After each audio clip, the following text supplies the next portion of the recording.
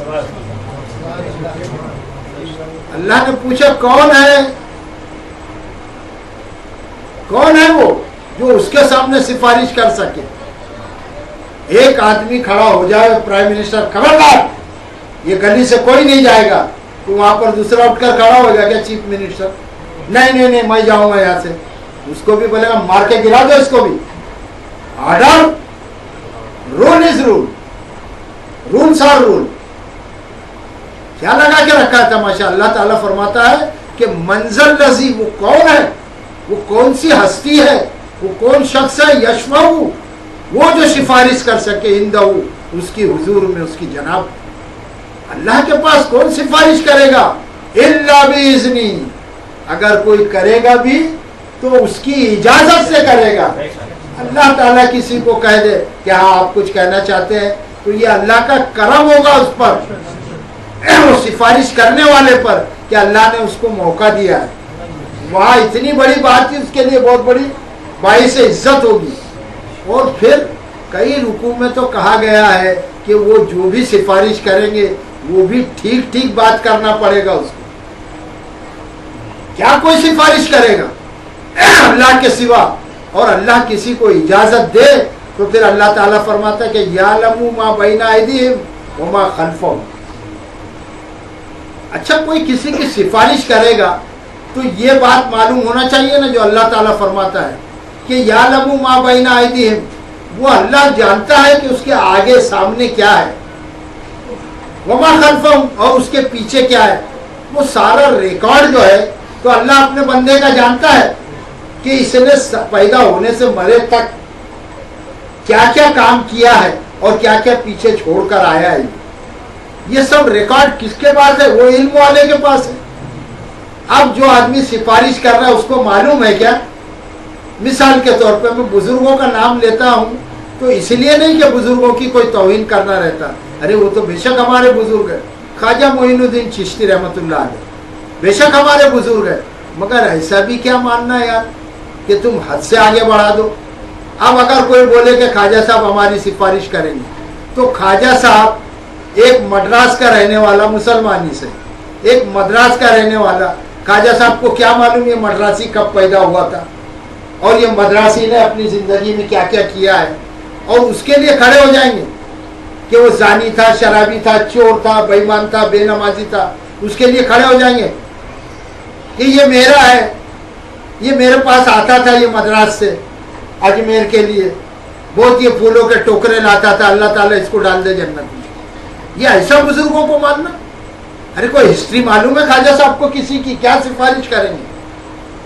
آدمی اگر کسی کی دنیائی قانونی بات بولتا ہوں، کوئی چوکی میں بھی ضامن لینے جاتا ہے یا کسی کے لیے سفارش کرتا ہے تو بولتے ہیں نا صاحب آپ اس کو جانتے ہیں کیا؟ تو بولے ہاں یہ میں اس کو جانتا ہوں، میرے محلے میں رہتا ہے، میرے پڑوس میں رہتا ہے، اچھا آدمی ہے، برا آدمی ہے، جو بھی ہے میں جانتا ہوں۔ جو جانتا ہی نہیں ہوگا، اب اس کو تو پتہ یہ چلا کہ خواجہ صاحب کو سب کا غیب کا علم ہے، گجراتی کا بھی معلوم ہے، کناڑی کا بھی معلوم ہے، ملیالم کا بھی معلوم ہے، بنگالی کا بھی معلوم ہے۔ یہ کیا تماشا لگا ہے، لوگوں نے من گھڑت باتیں ہیں یہ۔ تو اللہ تبارک تعالیٰ فرماتا ہے کہ یعلم ما بین ایدیہم وما خلفہم، اس لیے کہ اللہ جانتا ہے کہ کیا اس کے آگے اور کیا اس کے پیچھے اس کی ہسٹری، اللہ جانتا ہے کہ اس کو جنت میں ڈالا جائے کہ اس کو جہنم میں ڈالا جائے۔ یہ ہے آیت الکرسی۔ پھر اللہ تعالیٰ ارشاد فرماتا ہے وَلَا يُحِيطُونَ بِشَيْءٍ مِّنْ عِلْمِهِ إِلَّا بِمَا شَاءَ، اور جو اس کا علم ہے اس کو کوئی گھیرے میں نہیں لے سکتا، اللہ کے علم کو کوئی نہیں جان سکتا ہے، ایسا کوئی ذریعہ نہیں ہے کہ جو اللہ جانتا ہے اس کو دوسرا معلوم کر دے، الا بما شاء، ہاں مگر اللہ جتنا جس کو بتانا چاہے۔ یہ اللہ کے رحم و کرم کی بات ہے کہ اللہ تعالیٰ کس بندے کو کیا دے دے۔ موسیٰ علیہ السلام بہت زبردست، مگر ان کے سامنے کھڑا ایک بندہ جس کا نام ہے خضر، کھڑے ہیں نا حضرت خضر، وہ چیزیں ان کو معلوم تھی جو موسیٰ علیہ السلام کو نہیں معلوم۔ اب کیا کرنا؟ موسیٰ علیہ السلام تو اپنے وقت کے رسول ہے، نبی ہے، بہت جلیل القدر پیغمبر ہے، مگر حال یہ ہے کہ ان کے آگے خضر کھڑے ہیں۔ خضر کے مقابلے میں موسیٰ علیہ السلام کو ہی نہیں سمجھ میں آ رہا کہ یہ بندہ اللہ کا کتنا زبردست ہے۔ تو اس کائنات میں شیر کا سوا شیر اللہ نے پیدا کیا، اور اللہ جس کو جتنا بتلا دے بھیا اس کے علم کو کوئی چیلنج کر نہیں سکتا ہے۔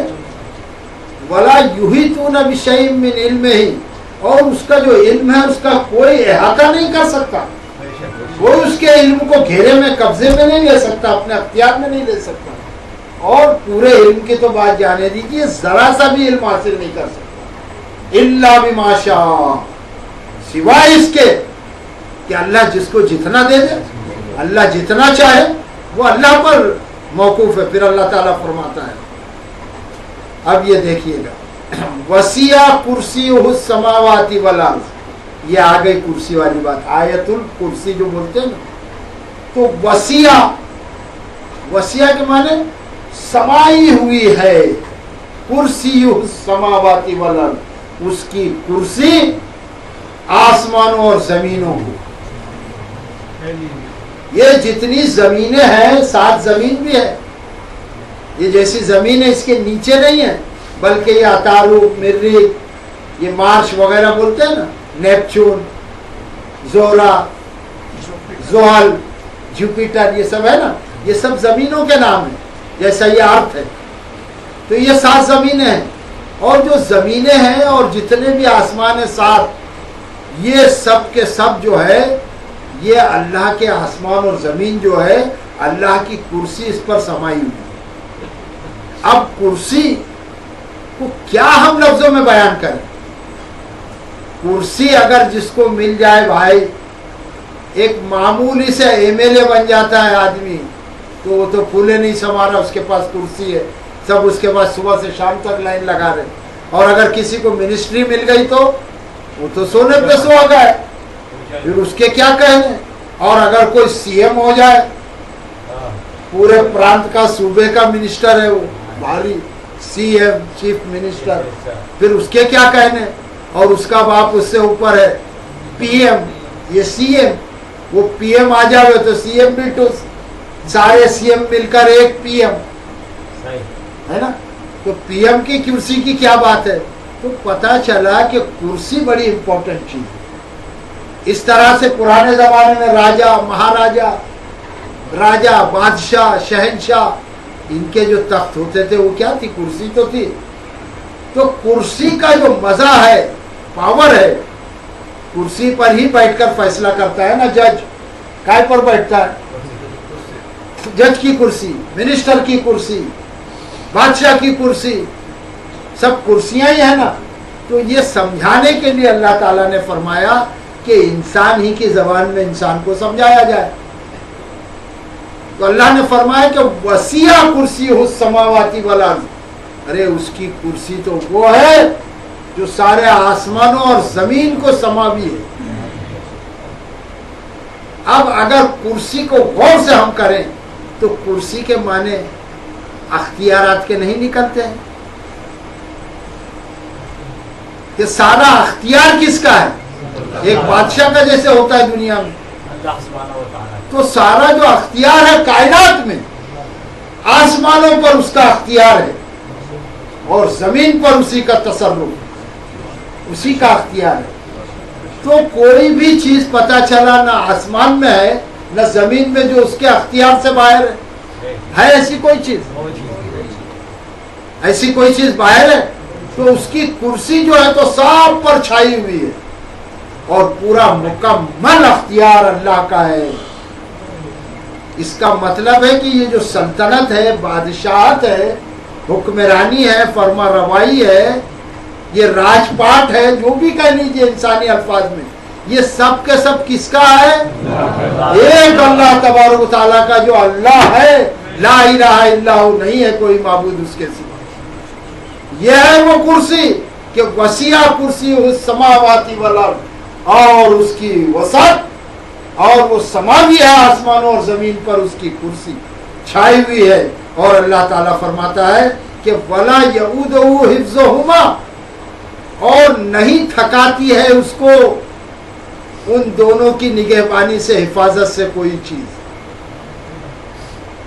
اب اگر انسان PM بھی ہو تو وہ کام کرتے کرتے صبح اٹھے گا 5 بجے اور اپنی فیملی کو چھوڑ کے ساری جنتا کی فکر کرنے لگے گا, اور رات کے 12 بج جائیں گے, اس کے بعد بول دے گا بھائی تھک گیا ہوں یار, اب گیا تمہارا دیش یہ بھاڑ میں تو تھک گیا ہوں بھائی, اب بس کرو یار میرے کو سونے دو. تو تھک گیا کہ نہیں وہ. اور یہ کائنات کو بنانے والا ہمیشہ سے ہے, ہمیشہ ہے, ہمیشہ رہے گا. اس کو تو یہ جو آسمان اور زمین ہے اس کی حفاظت, اس کی نگہبانی تھکاتی نہیں, وہ تھکتا نہیں, چل رہا اس کا کاروبار, نہ اس کو اونگ آتی ہے اور نہ اس کو, وہ ہے اللہ تبارک و تعالیٰ. تو وَلَا يَئُودُهُ حِفْظُهُمَا, کہ ان دونوں کی حفاظت آسمان اور زمین کی اس کو تھکاتی نہیں ہے. اور اللہ تعالیٰ نے فرمایا وَهُوَ الْعَلِيُّ الْعَظِيمُ, اس لیے کہ وہ علی ہے, بلند برتر ہے, اور عظیم ہے, بڑی عظمت والا ہے. اللہ تبارک تعالیٰ بلند مرتبہ ہے اور عظیم شان والا ہے. ہے کہ کوئی بلند مرتبہ, ہے کوئی زندہ رہنے والا, کوئی تھامنے والا جس کو نہ نیند آتی ہو نہ اونگ, جس کی بادشاہت ساری کائنات پر ہے, جس کی کرسی سمائے ہوئے آسمان اور زمین کی, ایسا کوئی ہے؟ یہ ایک آیت اگر مومن بندہ نماز فرض کے بعد پڑھے گا تو اللہ نے یہ اعزاز دیا. اللہ تعالیٰ فرماتا ہے اس کے رسول صلی اللہ علیہ وسلم کے ذریعے سے کہ جاؤ کہہ دو میرے بندوں سے, اگر تم فرض نماز کے بعد یہ پڑھو گے اللہ کی شان میں تو جنت کے جس دروازے سے تم چاہو گے داخل ہو جاؤ. یہ ہے ایک آیت. یہ رکو ختم کروں کیا اگلے اس پہ رکھوں, ٹائم تو ہو رہا ہے.